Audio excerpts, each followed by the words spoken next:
സുനിൽ ഛേത്രിക്ക് ശേഷം Indian football ടീമിന്റെ മുന്നേറ്റ നിരയുടെ പതാകവാഹകനാവാൻ കരുത്തുള്ളവൻ ആരാണ്? കഴിഞ്ഞ കുറെ കാലമായിട്ട് ഇന്ത്യൻ ഫുട്ബോൾ പ്രേമികളുടെ ഉള്ളിനെ പിടിച്ചുലച്ചുകൊണ്ടിരിക്കുന്ന ചോദ്യങ്ങൾ ഇതാണ്.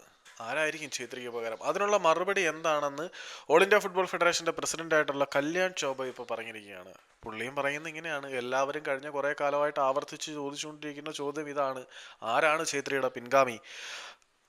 അദ്ദേഹം പറയുകയാണ്, എന്റെ മനസ്സിൽ ഇതിനുള്ള ഉത്തരമായി വരുന്നത് ലാലിയൻസ് വാല ചാങ്തയുടെ പേരാണ്. തുടർച്ചയായിട്ട് രണ്ടാമത്തെ തവണയാണ് ഓൾ ഇന്ത്യ ഫുട്ബോൾ ഫെഡറേഷന്റെ ഏറ്റവും മികച്ച താരത്തിനുള്ള അവാർഡ് ലഭിച്ചത്. അവന് ഛേത്രിയുടെ പിൻഗാമിയായി വളർന്നു വരാനുള്ള എല്ലാ പൊട്ടൻഷ്യലുകളും ഉണ്ട്. ഇത്തരത്തിലുള്ള അവാർഡുകൾ തുടർച്ചയായി ലഭിക്കുന്നത് അവന്റെ ആത്മവിശ്വാസത്തിനെ കൂടുതൽ വർദ്ധിപ്പിക്കും. ഇത്തരത്തിൽ വർദ്ധിച്ച ആത്മവിശ്വാസവുമായിട്ട് അവൻ സ്വയം മെച്ചപ്പെടാൻ കൂടുതൽ എഫേർട്ട് ഇടും. അങ്ങനെ ഛേത്രിയുടെ പകരക്കാരൻ ആരാണ് എന്നുള്ള ചോദ്യത്തിനുള്ള മറുപടിയായിട്ട് ചാങ്തെ തന്നെ വരും എന്നാണ് നമ്മുടെ കല്യാൺ ചൗബെ പറയുന്നത്. അപ്പം നിങ്ങളുടെ അഭിപ്രായം എന്താണെന്നൊന്ന് കമൻറ്റ് ചെയ്യ്.